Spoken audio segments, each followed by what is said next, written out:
Karena itu jamaah yang dimuliakan Allah, riba dan bukan riba, tolong jangan melihat marginnya, jangan melihat nilai keuntungannya. Bisa jadi ada orang mendapatkan keuntungan lebih besar tapi itu riba, mendapatkan keuntungan lebih kecil tapi riba. Sebaliknya ada orang yang mendapatkan keuntungan yang lebih besar tapi dia bukan riba. Contohnya gimana Pak? Baik, saya kasih contoh. Anda kalau punya uang 10 juta, Anda tabung di bank konven misalnya Pak, Anda dikasih bunga berapa Pak? Sekarang bank konven itu bunga yang paling rendah 8 ya, 8,5%. Itu ada yang masih di bawahnya 9. Rata-rata 9%, ada yang sampai 8,5%. Itu pun bank harus menanggung risiko ada sebagian uang yang hilang. Tapi 8,5% ini kan tidak dimiliki seutuhnya oleh bank. Sebagian dibagikan kepada para nasabahnya. Nasabah hanya mungkin mendapatkan 4 atau 3%. 3-4%. Jadi Anda kalau punya uang 10 juta, Anda taruh di bank konven, per bulan itu secara teori cuman dapat duit 3.000, 4.000 atau cuman 5.000. Sudah? Tapi ini apa? Riba. 10 juta Anda gunakan untuk modal usaha, dipakai untuk produksi roti. Jadilah roti Ronila misalnya.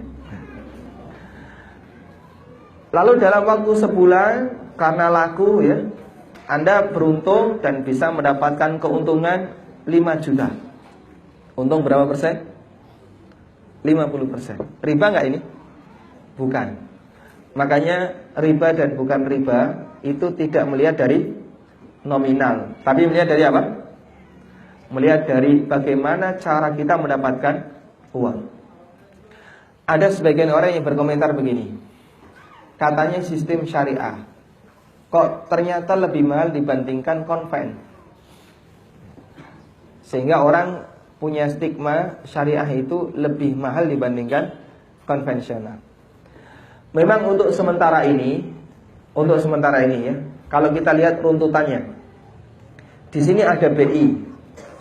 BI itu tidak mengutangkan uang, tapi BI sebagai lembaga regulatory body, sebagai lembaga pengawas untuk para pelaksana kegiatan perekonomian di bawahnya.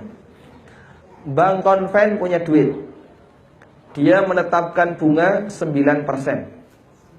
Bank syariah sebagian modalnya 50% dari bank konven, sehingga dia pun terkena bunga 9% tadi.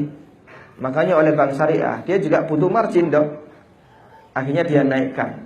Baik, kami ngambil margin 3%, sehingga jadilah bank syariah 11% atau 12%.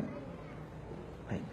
BMT ngambil dana dari bank syariah, berarti bunga bank syariah juga kena 12%. Akhirnya begitu sampai di BMT, BMT menaikkan marginnya jadi 14%. Makanya kenapa BMT itu kok lebih mahal dibandingkan bank konven? Karena urutan dari pandon uang tadi, bunga bank syariah, bunga konven masuk ke bank syariah, bunga bank syariah masuk ke BMT.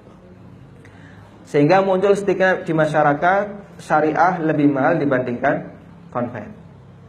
Baik, terlepas dari ini hadirin, kalau misalnya ada seorang developer, dia menjual rumahnya, dia menjual unit rumah tanpa bank, secara langsung kepada konsumen, misalnya pakai cash tempo selama 2 tahun.